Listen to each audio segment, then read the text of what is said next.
အမားတို့အသားဖြူကျင်တဲ့သူတွေအသားရည်လက်ကျင်တဲ့သူတွေအမားတို့သွေးကြိုးလေးထိကိုစိမ့်တာမြင်ကျင်တဲ့သူတွေတခါတိုက်ရင်တခါသိတာမယ်အိမ်ရောက်တာနဲ့ဟာဒီဆက်ခရက်ကိုဝယ်လိုက်တယ်မလားဝယ်ပြီးရင်လက်နှစ်ဖက်ကိုရှင်ထားတစ်ဖက်ကိုအမရေလုံးဝမစွတ်နဲ့တုံးကြည့်လိုက်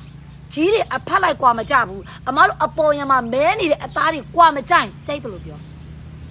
တက်ရှာပိုင်းကိုလည်းကြည့်လိုက်အောင်တော့နူးညံ့ချက်ကပြောမနေနဲ့ဒီမှာယိုလေးအတိုင်းပဲဘလောက်နူးညံ့လဲ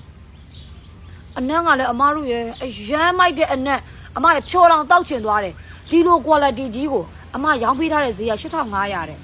ဘူးပါကင်းချင်းနဲ့တည်းအမတို့ကျွေးနေမှာနော်ဘူးပါကင်းချင်းလာအောင်မှာဒီလိုမျိုးဘူးပါကင်းချင်းလာအောင်မှာအရမ်းမိုက်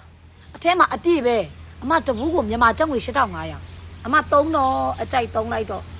ခန္ဓာကိုယ်ကိုနေ့တိုင်းသုံးဘာကြောင့်လဲ Scrub Mask နော် Super Whitening Scrub Mask Mask ဖြစ်တဲ့အတွက်မျက်နှာကိုတစ်ပတ်3ချိန်ပေါင်းတင်လို့ရတယ်ခန္ဓာကိုယ်ကိုနေ့တိုင်းပေါင်းတင်လို့ရတယ်မဲနေတဲ့နေရာတွေသိချပုတ်ပြီးအမအဖတ်အလိမ့်မကွာကြရင်ကြိုက်တယ်လို့ပြောမကွာကြရင်ကြိုက်တယ်လို့ပြော